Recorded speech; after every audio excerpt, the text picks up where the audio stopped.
शिव और सुदर्शन, एक रहस्यमयी कथा जो समय से परे है। भूमिका: यह कथा त्रेतायुग और द्वापरयुग के संधिकाल की है, जब देवताओं और असुरों के बीच संघर्ष चरम पर था। यह कहानी एक ऐसे साधक की है, सुदर्शन, जो शिव भक्ति में इतना लीन था कि स्वयं महादेव को पृथ्वी पर अवतरित होना पड़ा। लेकिन यह सिर्फ भक्ति की कहानी नहीं है, इसमें छल है, युद्ध है, रहस्य है और अंत में एक ऐसा मोड़ जो सुनने वाले को स्तब्ध कर देता है। सुदर्शन का तप: सुदर्शन एक सामान्य ब्राह्मण था, लेकिन उसका हृदय शिव भक्ति से ओतप्रोत था। वह हर दिन नदी किनारे बैठकर नमः शिवाय का जाप करता और रात्रि में पंचाक्षरी मंत्र से ध्यान करता। उसके तप से त्रिलोक हिलने लगे। देवता चिंतित हुए, कहीं यह ब्राह्मण शिव से कोई ऐसा वर न मांग ले जो संतुलन बिगाड़ दे। इंद्र ने कामदेव को भेजा, लेकिन सुदर्शन की तपस्या भंग न हुई। वरुण ने जल से डराया, सुदर्शन अडिग रहा। अग्निदेव ने अग्नि से तपाया, सुदर्शन शांत रहा। तब स्वयं भोलेनाथ प्रकट हुए। शिव का वरदान: शिव बोले, वत्स, तुम्हारी भक्ति ने मुझे प्रसन्न किया है। मांगो, क्या वर चाहिए? सुदर्शन ने कहा, हे प्रभु, मुझे ऐसा ज्ञान दीजिए जिससे मैं सत्य और असत्य का भेद कर सकूं। शिव मुस्कराए। उन्होंने सुदर्शन को त्रिनेत्र का दर्शन कराया और कहा, अब तुम सत्य को देख सकोगे, चाहे वह छिपा हो या प्रकट। लेकिन साथ ही एक चेतावनी दी, इस ज्ञान का उपयोग केवल धर्म के लिए करना, अन्यथा यह तुम्हें ही भस्म कर देगा। रहस्य की शुरुआत: सुदर्शन अब एक दिव्य दृष्टि वाला साधक बन गया। वह जहां भी जाता, सत्य और असत्य को पहचान लेता।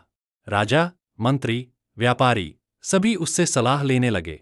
लेकिन एक दिन एक रहस्यमय व्यक्ति आया, जिसने सुदर्शन से कहा, मैं सत्य हूं, लेकिन सब मुझे असत्य मानते हैं। क्या तुम मेरी सहायता करोगे? सुदर्शन ने अपनी दृष्टि से देखा, वह व्यक्ति असत्य था, लेकिन उसके पीछे कोई गहरा रहस्य था, युद्ध और भ्रम। सुदर्शन ने उस व्यक्ति को अस्वीकार कर दिया। लेकिन वह व्यक्ति कोई सामान्य नहीं था, वह मायासुर था, जो असुरों का महान वास्तुकार था। मायासुर ने सुदर्शन को चुनौती दी, अगर तुम सत्य को पहचानते हो, तो मेरे बनाए महल में आओ और बताओ कि कौन सा द्वार सत्य का है। सुदर्शन गया, और वहां 108 द्वार थे। हर द्वार पर एक भ्रम, एक मोह, एक लालच। सुदर्शन ने ध्यान किया और 108वें द्वार को चुना।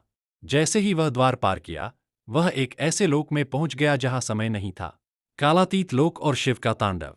वहां उसने देखा, शिव तांडव कर रहे हैं। उनके चारों ओर काल, यम, मृत्यु, ब्रह्मा, विष्णु सभी मौन हैं। सुदर्शन ने समझा, यह वह क्षण है जब ब्रह्मांड पुनः सृजन की ओर बढ़ रहा है। शिव ने कहा, वत्स, तुमने सत्य को चुना, लेकिन सत्य का मार्ग समय से परे है। अब तुम इस लोक के रक्षक बनोगे। अंतिम मोड़: सुदर्शन अब एक साधारण ब्राह्मण नहीं रहा। वह कालदर्शी बन गया, जो समय के पार देख सकता था। उसकी कथा आज भी कुछ योगियों को ध्यान में दिखाई देती है। कहते हैं, जब कोई सच्चे मन से नमः शिवाय का जाप करता है, तो सुदर्शन की आत्मा उसकी रक्षा करती है। इस कथा से क्या सीख मिलती है?